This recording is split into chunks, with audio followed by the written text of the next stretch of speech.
毛毛，毛毛，看，谁来了？爸爸。嘿，毛毛，哎呀，哎呦，好儿子，哎，让爸爸看看，你干嘛呢？啊？画画呢？啊？画的真好。毛毛，什么时候上幼儿园啊？妈妈说爸爸回来就上幼儿园。哦，这幼儿园里啊，孩子能学点东西，这越早去对孩子越好。这何必扯上我呢？我觉得你只要跟孩子在一起，并不珍惜时间，这说明咱们以后时间多的是，对不对？好，你们玩吧，妈妈做饭去了啊。毛毛，哎，放学喽。爸爸呢？爸爸没来啊？他说我答应我每天到幼儿园来接我，陪我回家。爸爸答应你的？对呀。那也许是爸爸迟到了，我们在这儿等他好不好？好。看，这是一条路，这是房子，有门有窗子，还有烟囱，还冒烟儿，哼，好不好？嗯。爸爸，我想求你件事情，行吗？毛毛，你是爸爸的乖儿子，有事儿你就说，不用说“求”这个字儿，听见没有？说，什么事儿？爸爸，我让你过个生日，行吗？过生日。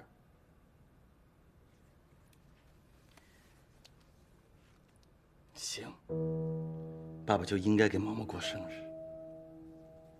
爸爸给你过生日，啊？爸爸，你没骗我。那爸爸怎么能骗你啊？你不相信啊？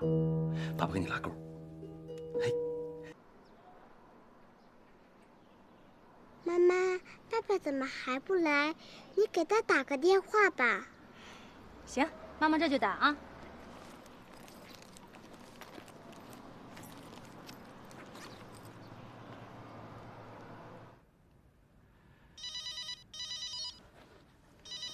毛毛，爸爸接个电话啊。圆圆，喂，一鸣，你不是答应萌萌来幼儿园接她吗？怎么还没来啊？我跟方圆圆吗？你好，我是韩雪。一鸣现在在我家，他准备留下来陪毛毛吃顿饭。毛毛可是他的亲生儿子，一个父亲陪一个亲生儿子吃顿饭，这过分吗？他舍得离开吗？方圆圆，要不然这样吧，你把萌萌也送过来。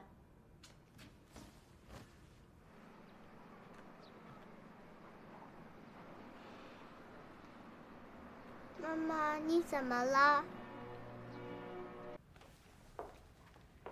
一鸣，你回来啦？萌萌呢？睡了。我送去老姨那儿了。我给你做了一顿晚饭，等你回来吃呢。我在外面吃过了。外面的饭你吃过了，我做的你还没吃呢。来吧，来，把这杯酒喝了吧。喝了这个酒，再吃一口菜，所有遗漏的内容就都补上了，我们就圆满了。这是最后的晚餐吧？差不多吧，是这个意思。你都想好了？想好了。当断不断，反受其乱。我决定快刀斩乱麻。但是有句心里话，我觉得我还是得跟你说。1天以前吧，我觉得特内疚，内疚的快死了。但是现在我轻松了。行了，那什么时候办手续啊？明天吧，明天怎么样？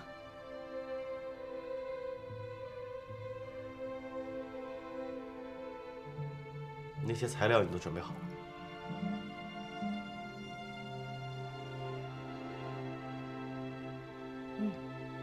准备好了。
瞧你这笑容，跟这天气一样无比灿烂。不是我灿烂吧？是你灿烂，你的心情无比灿烂。一下回到1949年了吧？那年的秋天，鲜花如海，红旗如浪，中国人民从此站起来了，翻身农奴把歌唱，飞向蓝天，奔向自由。哪那么多词儿啊？你继续。我没词儿了，要不要我送你啊？谢谢，免了吧。那我先走了。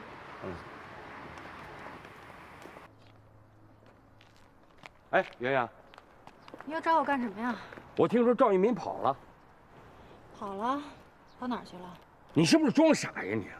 跑哪儿去了？从你家跑了，跑哪儿去了？昨天没回家。那是我家，他回什么呀？你什么意思啊？我什么意思啊？赵一民走不走，来不来的，关你什么事儿？能不能让我安静一会儿啊？什么叫关我什么事儿啊？不都是为了萌萌吗？这萌萌又哭又喊的，我能不着急吗？什么叫关我什么事儿？就是不关你事儿。是萌萌是你送来的，那又怎么样呢？我是他妈，你就是当舅舅也得从我这儿论。瞎掺和什么呀？烦不烦啊？这哥的意思是说呀，哥觉得你没有把握好机会。这赵一民都回家了，你就应该把门给关好了。你怎么能让他跑了呢？你这不是前功尽弃了吗？我倒是想把那扇门关上呢，我关得上吗？再说现在是他心里那扇门开了，我就是把他锁在家里也没有用啊。哥说的就是心里这扇门，你得让他把这扇门给关上啊。哥，你以为你妹妹是谁呀？我还有这个力气吗？再说了，现在咱们费这些心思还有意义吗？怎么没意义啊？一切不都是为了孩子吗？为了孩子就得接受屈辱吗？你知道他昨天在哪儿吗？不是跑到韩雪那儿了吗？你老姨告诉我的。你知道你还跟我说这个？你把我当成什么人了？你什么意思啊？咱不都说好了吗？为妇会而战啊！你屁大的功夫怎么就变了呢？你听哥说。哥，你别说了行吗？我现在已经想好了，现在不是我要把他关在门里，是要把他关在门外。我不要他了。喂，圆圆，你在哪儿啊？我领孩子看病呢，有事儿吗？哎，我跟你说啊，主任让我跟你说一声，说下午有个重要的会议，让你务必参加。什么会啊？我这下午得看孩子呢。萌萌得3腺炎了，幼儿园说让领回家。哎，我说你怎么就这么傻呀？那赵一鸣是干嘛的呀？让他看一下孩子不行吗？行，那我知道了，我安排一下吧。好，就这样啊，再见。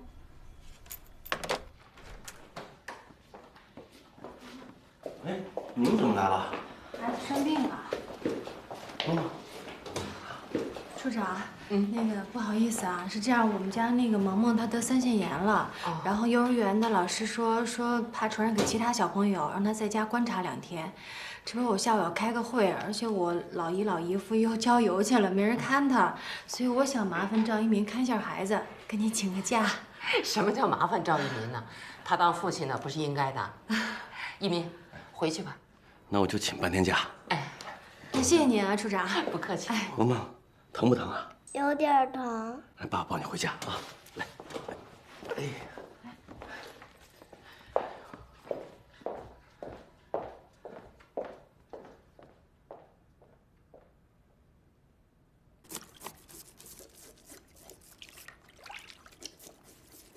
妈妈，你给爸爸打个电话吧。不用打，爸爸知道今天是咱们毛毛的生日，他肯定会来的。妈妈，咱们用不用去接爸爸呀？不用啊，爸爸又不是第一次来，爸爸知道怎么走。爸爸，我还要给你讲故事。别讲了，萌萌，今天讲了好多故事了，你都累了啊。我不累，我给你讲着故事，你就不会走了。4岁、5岁、6岁，妈妈，爸爸怎么还没回来呀？你给爸爸打个电话吧。儿子，咱不打，我保证10分钟，爸爸准敲家门了。呀，等一会儿好不好？好。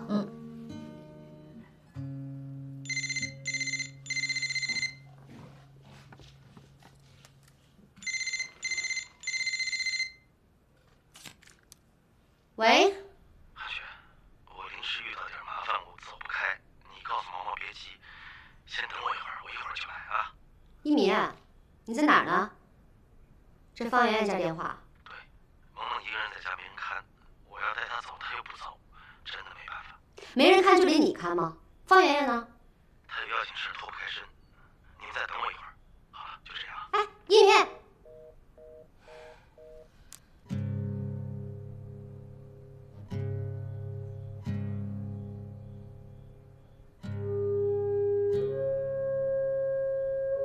妈妈，你别生气了，毛毛不过生日了。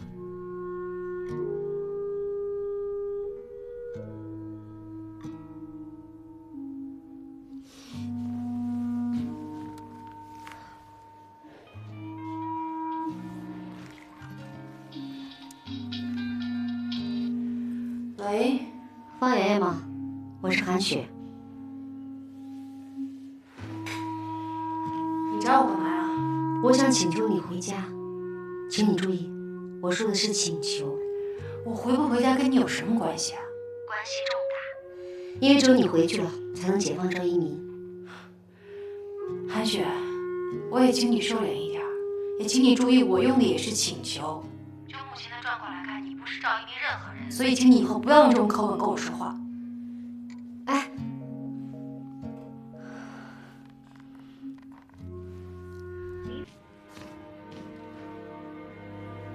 妈妈还过不过生日呀？我困了。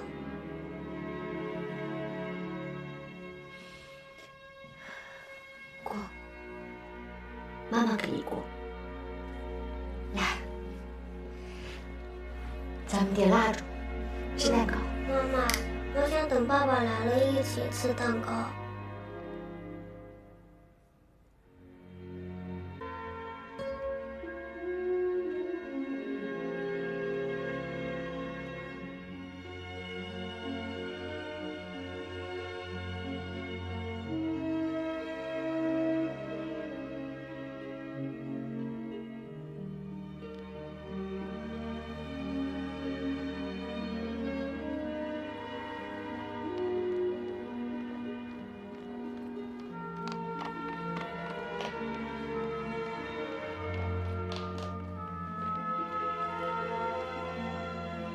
一鸣，萌萌睡了吗？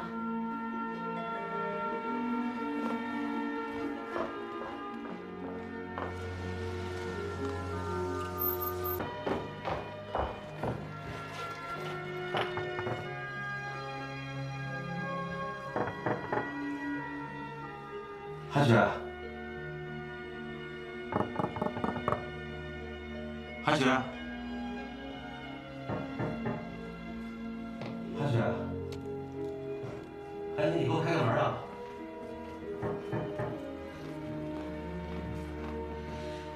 你来干什么？韩雪，你把门给我开开。你开开门，我跟你解释一下，你就全清楚了，啊？赵一鸣，你挺大一个男人，你怎么能欺骗孩子呢？你还算是男人吗？你给我滚！我不想再见到你。哎，韩雪，韩雪，毛毛睡没睡啊？他没睡，你让我看看孩子，我给他买礼物了。我让你滚，你听不见吗？我告诉你，我不会给你开门的。我韩雪今天要是给你开门，我就不是我爹我妈生的。这韩雪，你怎么这么说话呢？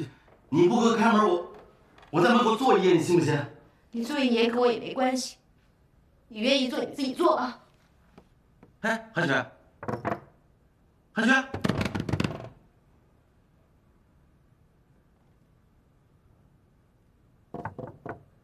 韩雪，你给我开开门啊！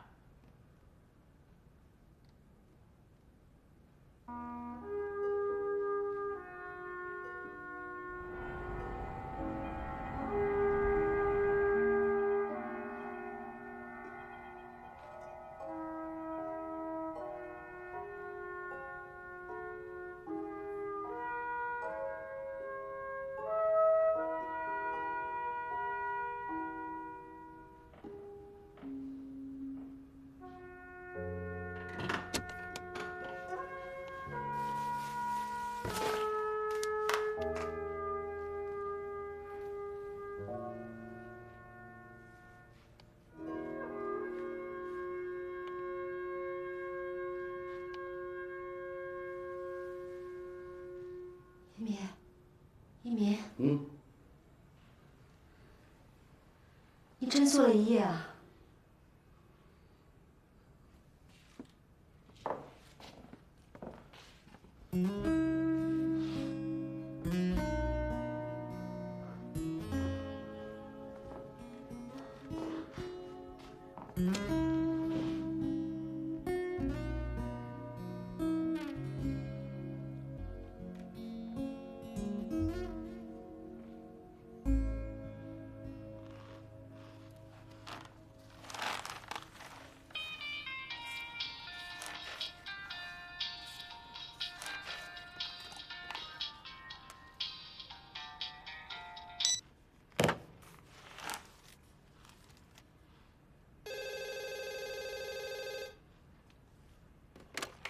喂，方圆圆，你为什么不接我电话？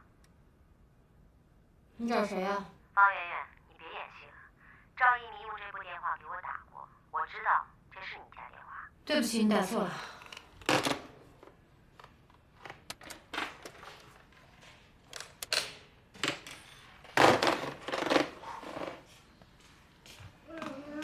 我醒了。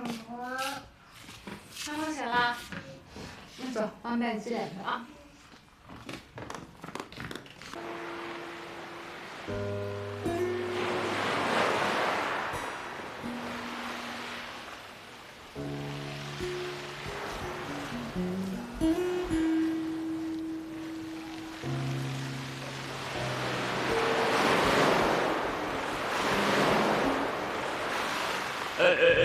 醒醒！哎，醒醒啊！醒！干什么你？有病啊你！你们拿棍扒我干嘛？这是你们家，我躺这不行啊！我指你什么你？你给我说清楚！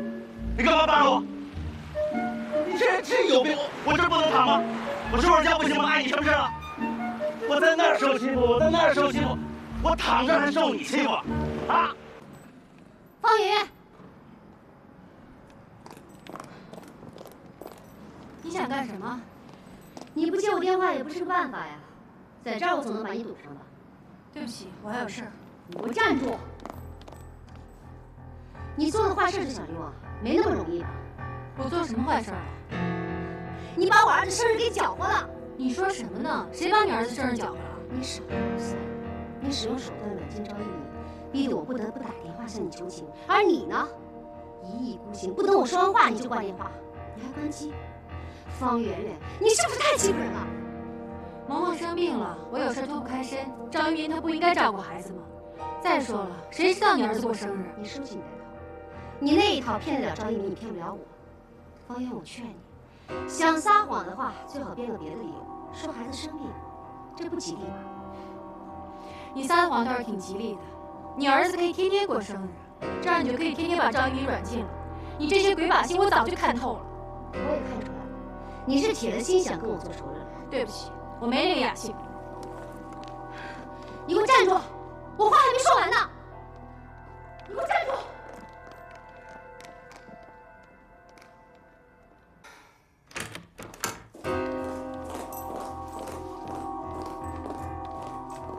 方圆圆，我们最好不要在你办公室里谈，这样对你影响不好。我在咖啡馆等你。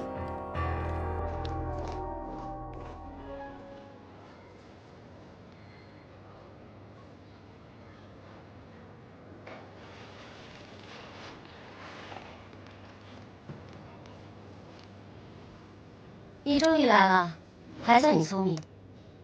咱俩老规矩 ，AA。你要想喝咖啡的话，自己点去。你的话不是没有说完吗？继续说吧，我听着。但是有一个前提，你最好是文明谈话，谈完后主动消失，不要再来骚扰我。文明谈话可以，主动消失我做不到，因为我也不是没事儿来找你闲聊天的，我总得看到结果吧。你想要什么结果？我儿子有一个完整的家。你想把赵一鸣迎进家，对吧？对。我跟你说过很多次了，我和赵一鸣已经离婚了。你如果想嫁他，尽可能的去找他，这跟我有关系吗？当然有了，因为你是我和赵一鸣之间的障碍，而且你还在不断的勾引他。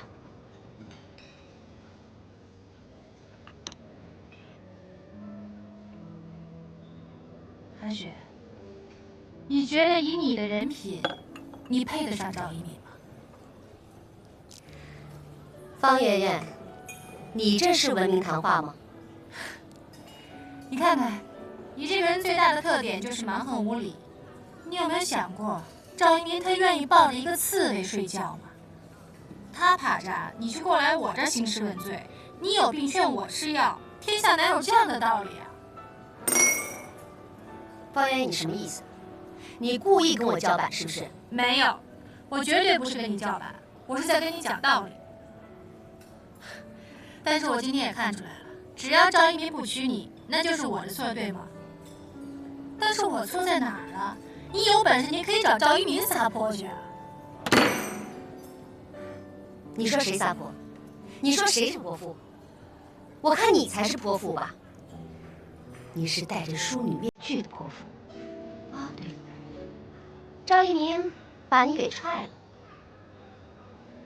你自己作的吧？你活该。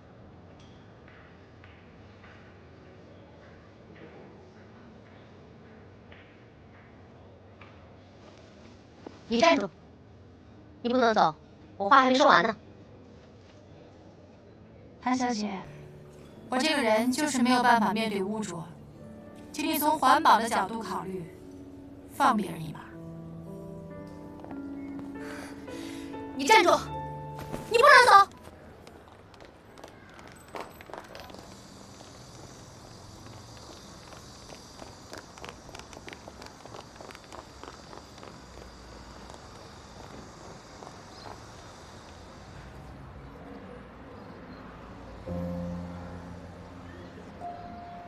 前庭让开可以吗？不可以。那你不让开我就开车了。好啊，开啊！有本事从我身上压过去。你要真把我压死，一了百了了。你也解气了，我也解脱了，双赢的事儿。来吧，压！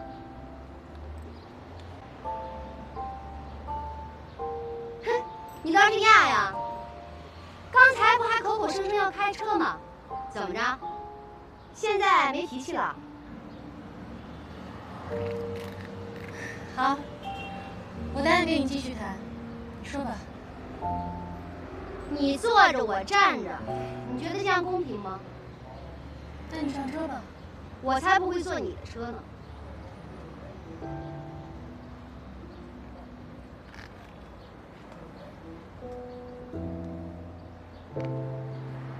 那我出来跟你一起站着，你说吧。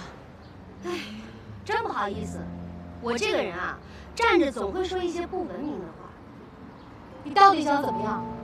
回咖啡厅说，你刚才怎么走出来的，结果怎么走回去。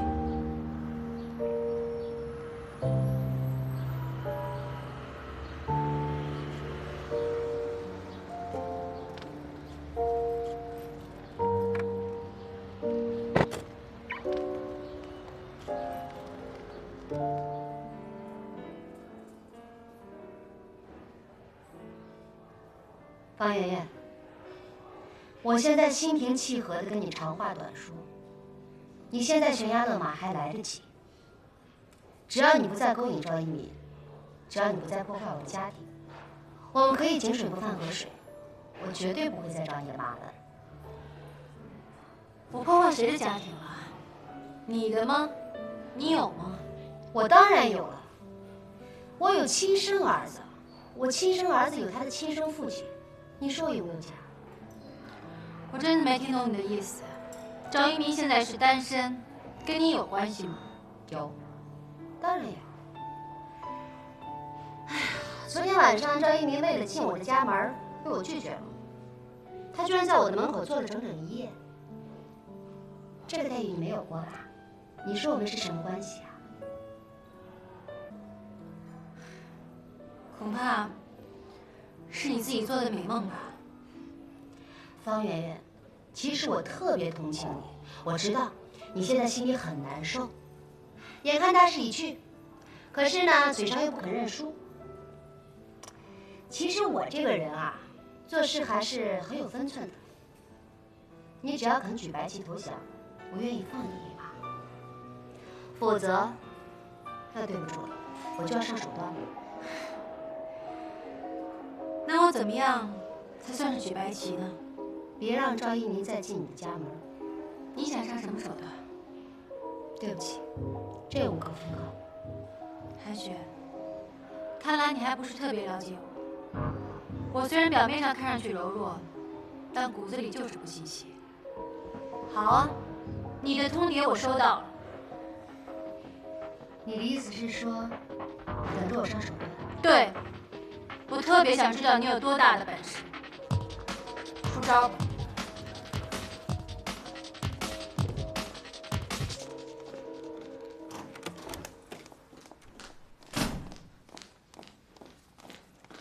怎么了？小鬼缠身了？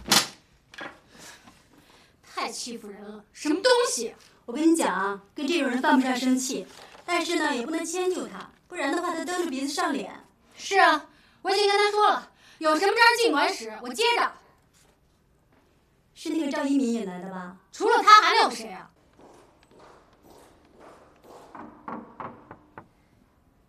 请进。你好，请问您是系主任吗？你是？我自我介绍一下啊，我叫韩雪，我是来告状的。因为目前我的家庭受到严重的威胁，而第三者的铁蹄已经残酷地踢开我的家门，所以我来讨个公道，请您帮我让那个第三者把他铁蹄给我收回去。你是哪个单位的？我是哪个单位的并不重要，重要的是第三者是你们单位的，所以我来找您的。我们单位的？对。谁呀？方圆圆。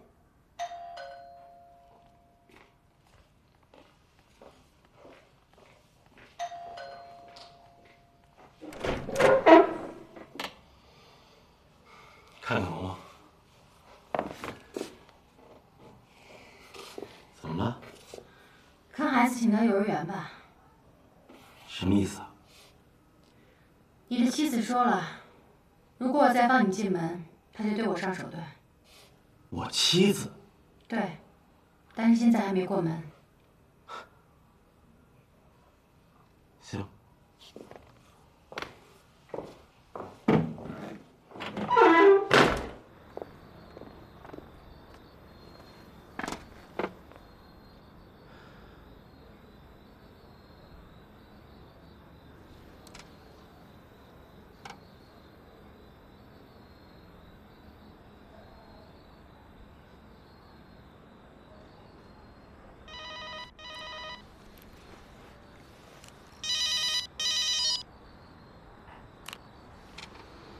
圆圆，能放我进门了？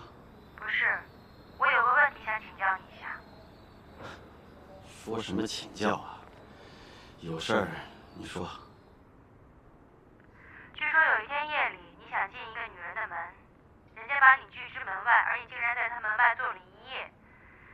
今天你说要看看女儿，我的手轻轻一伸，你转身就走了，我就不明白了，差距就这么大吗？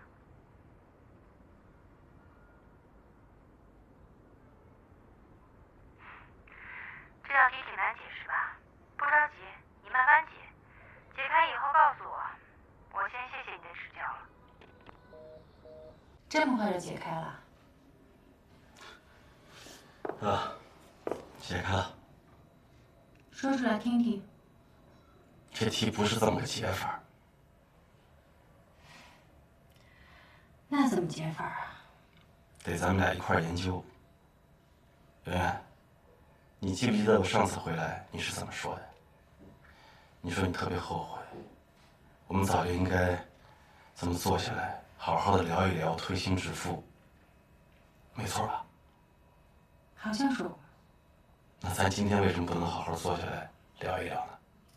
可以啊，但是这样坐下来聊聊的前提有一个，就是你要把题解开。你要不研究，这题解不开。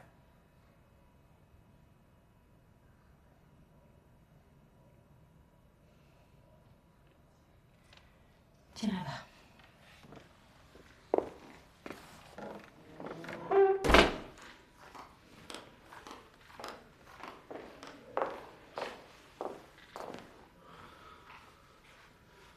我能先看看孩子吗？还是先解题吧。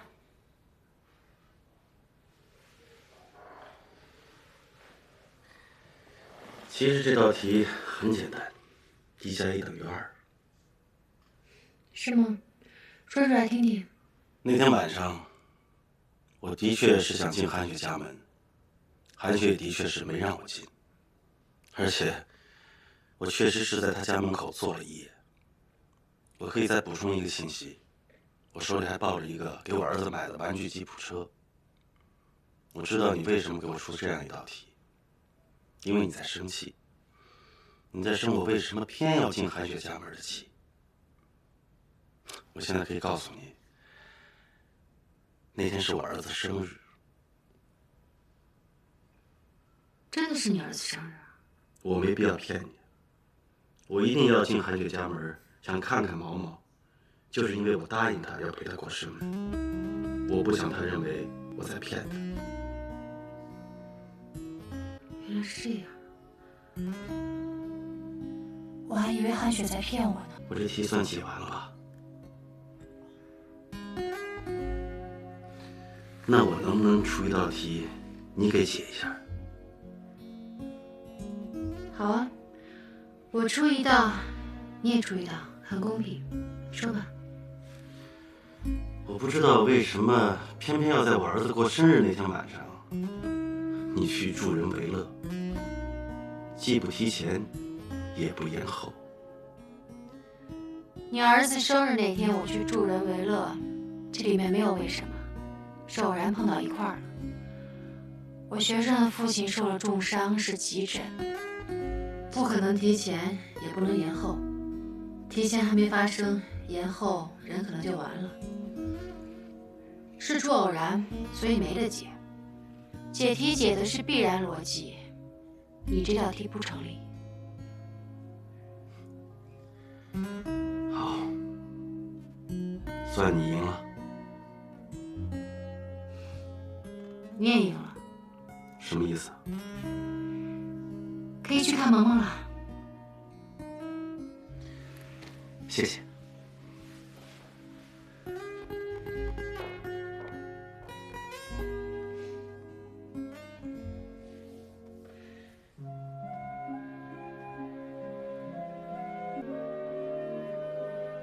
他这3000元好多了吧？好多了。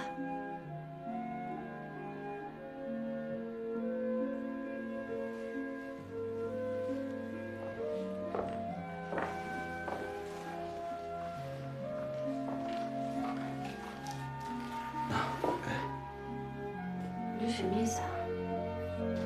发工资了，我分成3份，这是萌萌的抚养费。你要是手头紧的话，就先不用给了，我这还能应付。拿什么别逞强。走了。哎，等等，还有什么事儿？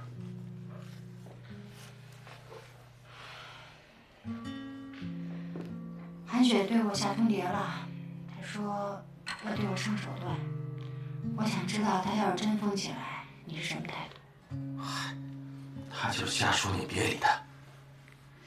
哎，你怎么就这么向着他呢？我就不明白了，咱俩好了那么多年，怎么就抵不上他一夜之欢啊？不是，你要是骑墙头也行，你现在倒可好，你跳到墙那边去了。我怎么向着他了？我对谁亲你听不出来啊？这话要是说给韩雪听，她非高兴死不可。反正我没听出来你是向着我的。圆圆，别人可以不理解我，你不可以。我现在多难啊！我跟你这么说吧，现在2个孩子在拔河，判定拔河输赢那红条条那是我。他们把绳子系在我心尖上，他们一用力，我心就淌血啊。还有你们2个，都是当妈的人了，还那斗法，这飞沙走石，刀来剑往的，我一刀都没躲过去，刀都在我身上。哎，我骨头不疼，肉疼，你知道吗？那你什么意思呀？让萌萌把刀放下，我把盾牌放下，一刀一刀任着韩雪捅是吗？我今天怎么说你都听不懂是吧？那我这么说，你穿好盔甲，顶好钢盔，手持利器，把韩雪3刀6个洞，行了。你看你说这叫什么话呀？我是这种人吗？我知道你不是这种人，我才不让你理他。圆圆，你和韩雪的关系啊，只能冷却，不能加温。你只要心里知道我和你亲，我只心疼你就行了。你真的是心疼我？你真一点都不心疼韩雪吗？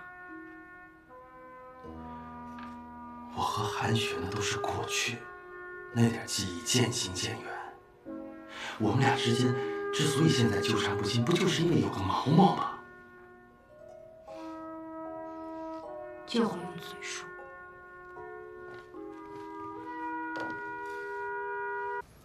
昨天韩雪到刘主任那儿去告你的状了，说你是第三者插足，破坏人家家庭，用你的铁蹄踹开人家的家门。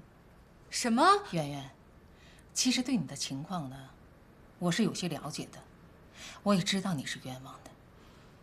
可韩雪她不是个善茬子，她要是闹腾起来，那麻烦可就大了，对你个人，对咱们系都没有什么好处。主任呢，就是叫我做做你的工作，一定把这件事平息下来，避免不良的影响。他已经告到刘主任那儿了，他还能怎么闹啊？让他闹吧。圆圆，你是有所不知啊。听主任说，韩雪上咱们系讨要说法，如果不给说法，他就找校长、找教育部，一层一层的给你往上告。听说现在就在家里准备状子呢。他要是闹腾起来，那状子满天飞，你说，你还活不活了你啊？我能怎么办啊？他现在是咬上我了，我想挣他挣脱不了啊。其实这件事儿呢，韩雪是冲着赵一鸣去的。如果你找赵一鸣劝劝韩雪，这件事儿保证管用。找赵一鸣？对呀，你就当是被毒蛇咬了一口，需要解药，那赵一鸣就是你的解药，你赶紧找他去。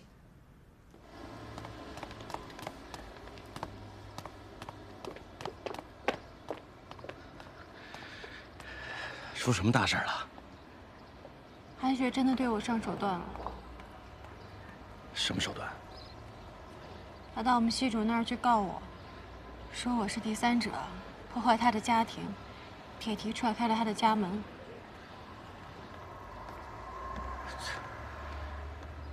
怎么能这么干呢？这还不算呢，他还向我们系主任讨个说法，说如果不给说法的话，就一级一级往上告，现在在家写状子呢。你瞧瞧，你瞧瞧你，闹我让你们闹，你斗法斗啊！你这到底替谁说话呢？是他祸害我，怎么成了我的不是了？哎，圆，那你说呀，你找我什么意思啊？你说我什么意思啊？现在我被他咬了，你是解药，你要去把他摆平，不能让到学校再闹了。这我知道，我晚上就找他说去啊。你干嘛晚上去啊？白天去，最好现在就去。不是，有那么急吗？不是急不急的问题，我不想让你晚上去。啊，行，那你先回，我一会儿就过去。你干嘛不能现在去啊？我送你。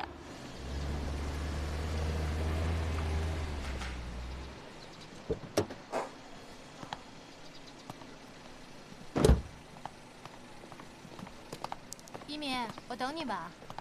你回去吧，别等我了，啊。知道了。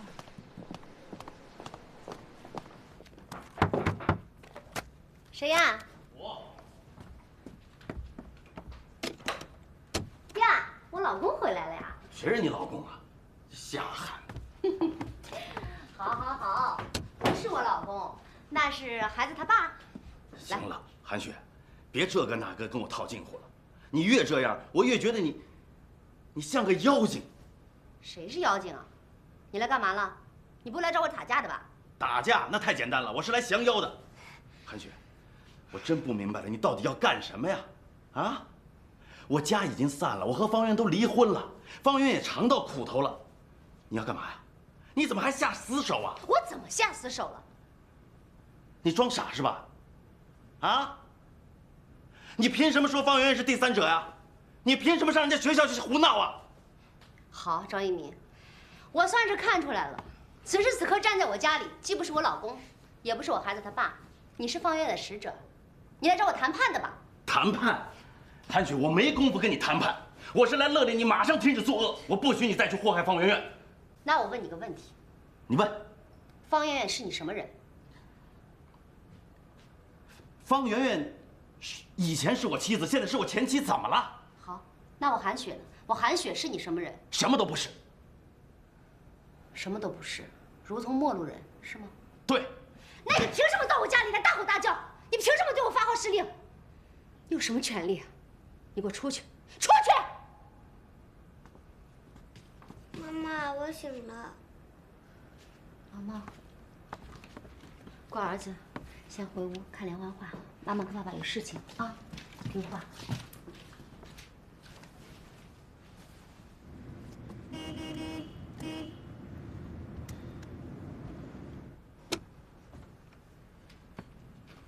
你怎么还不走？你再不走，我报警了。我怎么你了，你就报警啊？你私闯民宅，我轰你不走，难道我不能报警吗？行了，韩雪，你能不能坐下来，咱们心平气和的谈一谈？那现在我请你坐下来，咱们好好的、心平气和的把这件事儿给聊一聊，行不行？你要早是这个态度，我不至于发那么大的火。韩雪，你也别怪我冲你发火，我就是觉得你这件事办得太过分了。你怎么能这么祸害方圆圆呢？哎，做人做事都得留有分寸。分寸，方圆圆有分寸。方圆圆对一个孩子下死手，她把我儿子生日搅和了吧？方圆圆的分寸在哪儿呢？他不知道毛毛过生日啊，我没告诉他，你也没跟他说明白啊。这怎么就是对孩子下死手了呢？不知者不怪，对吧？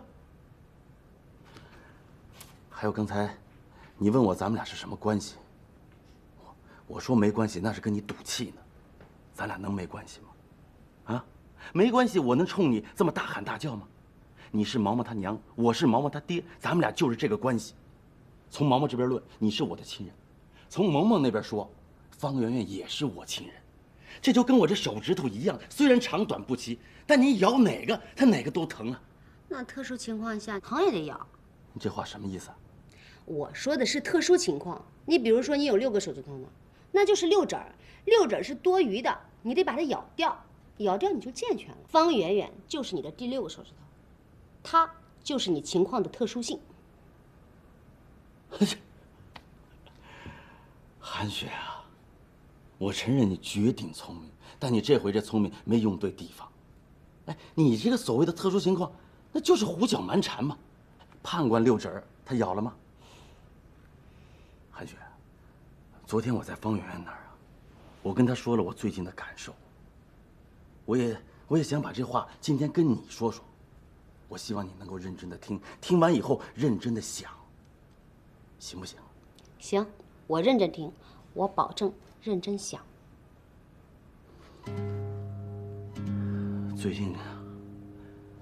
最近我觉得我在受4个人的折磨，这2个孩子在拔河，中间那个分输赢的红条条，那就是我，那绳子就系在我的心尖上，孩子一用力，我心就在淌血。还有你跟方圆圆，你们在那斗法，这飞沙走石，刀来剑往，我是一招都没躲过，这刀刀剑剑全都砍在我身上了，我骨头不疼，我肉疼啊！你听明白没有？比喻生动，文采飞扬，特别有意境。继续说。我没让你欣赏美文呢。我在欣赏中接受教育呢。我希望你们都替我想想，别再折磨我，行吗？尤其是你。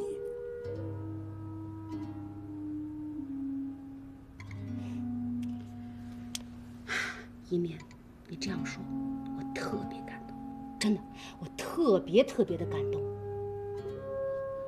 你瞧瞧你这样，哪点像感动啊？你刚才说了，我跟方圆圆在斗法，你在中间特别受折磨。为什么？因为我们是你的亲人，对吧？对呀。从这个意义上讲，折磨就是爱。你不爱，怎么会受折磨呢？对吧？对呀。刚才你还强调了，你说尤其是我，让你特别受折磨，这说明什么？说明你尤其最爱我，对不对？我这智商没你高，我让你绕进去了。我还没说完呢。你看，既然你这么爱我，那你就应该狠狠心把第6个手指头咬掉，让你自己变成一个健全人。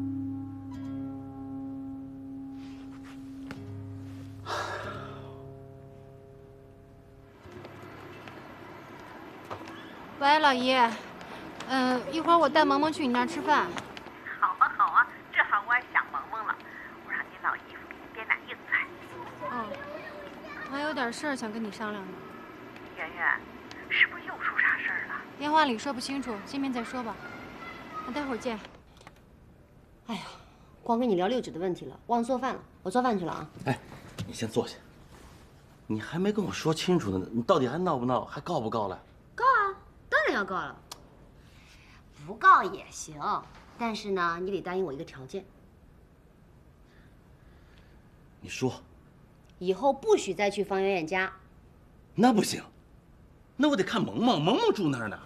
哦，不行啊，那就告了。韩雪，你这条件太苛刻了，你去告吧。你把方圆圆逼急了，她任你去告，我看你能告出什么名堂来。我看你告到最后怎么收场。你相不相信？到最后啊，损失最大的就是你。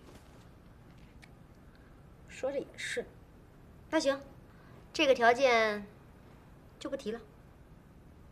但是呢，条件不提，还有个要求，我要求你履行一个做父亲的义务，每天要接送孩子。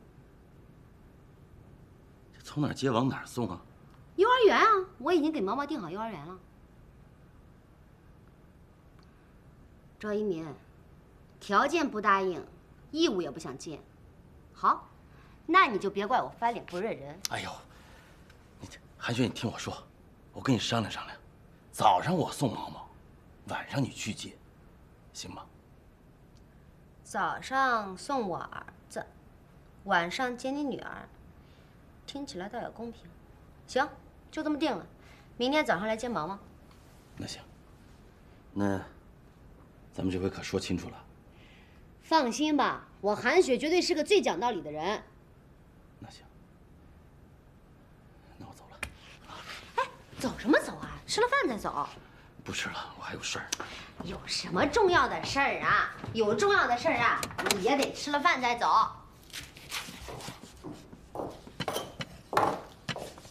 韩雪，我差点忘了，这2000块钱，毛毛医药费，积少成多。我跟毛毛玩会儿去，啊？嗯。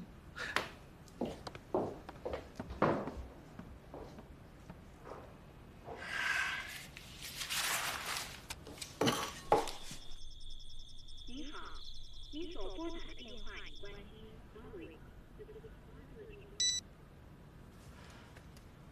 怎么样？还是关机。哎呀，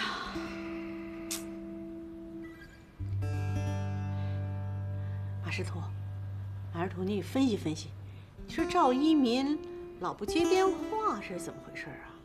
还用分析吗？让人缴械了呗。我没有生育能力，我是个废人，我不可能有儿子。你怎么可能是废人？如果不是初恋女友带着6岁的孩子来认爹，赵一鸣也许这辈子都不清楚自己原来是健康的，是完全有条件做父亲的。经过一番追查之后，得知原来不育的毛病出在妻子方圆圆身上，是负责做检查的马向前担心这会影响表妹的家庭幸福，擅自决定把毛病推到赵一鸣身上，并瞒着所有人。怒火中烧的赵一鸣坚持要与妻子离婚，无论圆圆如何苦苦哀求解释都没用。受了多年窝囊气的赵一鸣只能借酒精大醉一场，这让圆圆满心愧疚。第二天，马向前提醒圆圆将事情解释清楚，早谈早和好。毕竟这个事情圆圆是不知情的。但昨晚大醉的赵一鸣一大早就不见人影了，根本谈不上火。上班路上，初恋女友韩雪再次找到赵一鸣。你一个健康男人，为什么说自己有不孕症？这跟你有关系吗？我看你受委屈，我心里难受。毕竟我们两个相爱过，我到现在我都还爱着你。你一转身就嫁给大款了。男人明明被查出没有生育能力，可初恋女朋友突然找到他，并带来一个6岁的男孩，声称是他的亲生儿子。这个孩子是你赵一鸣的种，我当不了。我告诉你，我没有生育能力。赵一鸣在文化局上班，妻子方圆圆是一名大学老师。婚后，赵一鸣被查出不能生育，于是夫妇2人便收养了一个女孩，起名萌萌。从此，2人对孩子疼爱有加，视如己出。一天，赵一鸣大学时代的女朋友韩雪突然带来一个6岁的男孩来认父亲。自认为没有生育能力的赵一鸣，自然是不会认孩子的。我没骗你，这个孩子真的是你。我跟大款离婚了，因为他知道这个儿子不是他的。出嫁之前，我把身子给了你，因为我爱的是你。赵一鸣以为韩雪是故意来讹自己，于是回家拿来自己不孕症证明。可一张曾经的诊断书并没有说服韩雪，于是赵一鸣同意做亲子鉴定。然而亲子鉴定的结果却让赵一鸣大吃一惊，这个名叫毛毛的男孩却是他的亲生骨肉。他认为是不是医院弄错了，或者名字填错？不可能的，这几天就这一份亲子鉴定，怎么会错呢？得到护士的肯定回答，赵一鸣的内心久久不能平复，立即赶往另一家医院做体验，得到的结果却是自己根本没有病，是完全有条件做父亲的。赵一鸣陷入了沉思，他想起妻子曾经说过的话：去哪个医院诊？给我表哥医院吧，有生人比较好安排。愤怒的他回家后立马对妻子发难，并拿出自己有生育能力的诊断书，质问妻子怎么回事。谁料妻子看到诊断书也是一脸懵圈，跟我这装蒜！你跟你表哥马向前合起伙来骗我！圆圆拿着诊断书跑去质问表哥马向前，原来不育的毛病出在方圆圆身上，而不是赵一鸣。方圆圆从小失去父母，一直在马向前家长大，表兄妹关系感情很深。马向前担心这会影响表妹的家庭幸福，于是擅自决定把毛病推到赵一鸣身上，并且瞒着所有的人。你不能生育，你在赵一鸣面前那顿时就矮了3分。他要想要孩子，就得跟你离婚。哥，你这件事情做得太损了！知道了所有真相的方圆圆回到家中，看着气急败坏的赵一鸣，她虔诚地跪下请求得丈夫的原谅，解释这一切自己也是刚刚得知。然而此时的赵一鸣却一句话都听不进去，一度认为是他和表哥合起伙来欺骗自己，说什么都不原谅他。今天我赵一鸣要原谅你，我就不是人。怒火中烧的赵一鸣坚持要与方圆圆离婚，而方圆圆满心愧就死也不肯离婚。赵一鸣来到马向前工作的医院，一拳头下去宣泄着自己内心的愤怒。打的就是你！我不但打你，我还要告你呢！你告我什么？我告你以德败坏！当年的去年就是假诊断的。马向前埋怨圆圆为何要离婚，如果不离婚还有这层亲戚关系罩着。如今赵一鸣无牵无挂的，自己就等着受审了。这一举动吓坏了马师图一家人，于是打算前往赵一鸣家劝说赵一鸣撤诉。而此时韩雪正带着儿子给赵一鸣送来饺子，因为赵一鸣为了凑齐手术费给毛毛，整天只吃馒头方便面，而韩雪也找了2份工，这一切都是为了孩子。毛毛也终于开口喊出了爸爸。你比我之前的爸爸好，之前的爸爸打我还打我妈妈。赵一鸣心疼不已，将孩子紧紧抱在怀中。这感人的场面被前来相劝的圆圆老姨撞见，2人针锋相对，破口大骂，闹得非常难堪。赵一鸣只好先劝退韩雪离开，没想到王宝珠却临时改变政策，恼羞成怒，反咬赵一鸣包二奶养私生子，说如果赵一鸣告马向前开假诊断，他就告赵一鸣包二奶。马向前也主动找到赵一鸣道歉，希望能看在大家曾经是亲戚的份上，看在他抱回萌萌的份上，请求赵一鸣以德报怨，放他一马。赵一鸣想到前阵子领导和他说过的话，现在国家对公务员要求很严，要是生活上有什么闪失，一定要妥善的处理好，可别弄出什么不好的影响来啊！于是赵一鸣决定放弃状告马向前。如果你妈不找我麻烦，我就不告你。方圆圆因为萌萌一直吵闹要爸爸，又得知这是赵一鸣与他结婚前犯下的错误，起了复婚的念头。与此同时，得知赵一鸣已经离婚，依然爱着赵一鸣的韩雪也想与他结婚，好给自己和孩子找个归宿。夹在中间的赵一鸣该如何选择呢？我听我丈夫说，你帮他生个儿子，是这样吗？是这样。那你儿子多大？6岁了。女人和丈夫结婚6年，突然发现丈夫在外面居然有一个私生子。圆圆没有大吵大闹，而是心平气和地跟丈夫的初恋商谈，企图通过这次见面挽回自己的婚姻，可没想到竟被对得哑口无言。如果不是你的出现，不会有现在这个结果。你要是想谴责我的话，我觉得你最好先谴责一下你自己。你自己有毛病，自己承担着就好，干嘛要扣在别人的头上？你的这种行为叫什么？精神阉割吧？你不觉得自己太过分了？韩雪的话无疑是触痛到了圆圆的伤疤，她万万没想到赵一鸣居然将这件事情都告诉了韩雪。由于是自己无法生育，负责检查的表哥为了保全他的家庭，做了个假诊断书，将罪名扣在了她的丈夫赵一鸣头上。然而相隔6年，赵一鸣的初恋韩雪带着6岁的儿子突然出现在他们的生活里，两人的婚姻出现了危机。不能生育的圆圆，她又怎能和生了儿子的韩雪对抗呢？考虑一番后，圆圆决定了不再强留这段婚姻。回家后，特意给老公准备了丰盛的告别晚餐，坦然地说出了自己的心里话。女人忍受不了丈夫在外有私生子，而丈夫更是痛恨妻子表哥的欺骗，因此2人快速地办理了离婚手续。大人的离婚无疑是给孩子造成最大的伤害。我就要去找爸爸。萌萌，你怎么那么不听话呢？再不听话，妈妈打你了。我不回家，打死我也不回家。离婚后，养女萌萌整天吵着要爸爸回家，并用绝食的方式表示抗议。马向前使出浑身解数哄骗萌萌吃饭，同时极力地劝说方圆圆与赵一鸣复婚，并分析赵一鸣私生子问题乃是历史遗留问题，出现在他与方圆圆结婚前，根本谈不上背叛或出轨。如果方圆圆能够不计前嫌，为了孩子，还是复婚为好。而此时的赵一鸣心里只有自己的亲生儿子，为了毛毛的手术费，也为了给自己讨个说法，赵一鸣一纸诉状把马向前告上了法庭。可当年的假诊断书居然让毛毛拿去叠纸飞机了。这么重要的东西，你怎么能给孩子玩？我也不知道这个很重要啊，你别着急啊，我回去就给你找。赵一鸣的律师很快找到马向前，向他了解当年假诊断书一事。不曾想马向前反咬赵一鸣家外有家的事情，是赵一鸣无中生有才蓄意报复。待律师走后，他慌了，赶忙往圆圆家里找当年的诊断书，可已经找不着了。马向前意识到诊断书肯定是在赵一鸣手中。赵一鸣给我告了。告了？他告你什么呀？现在被人甩了，你又回来跟我这谈情说爱，我为什么被甩？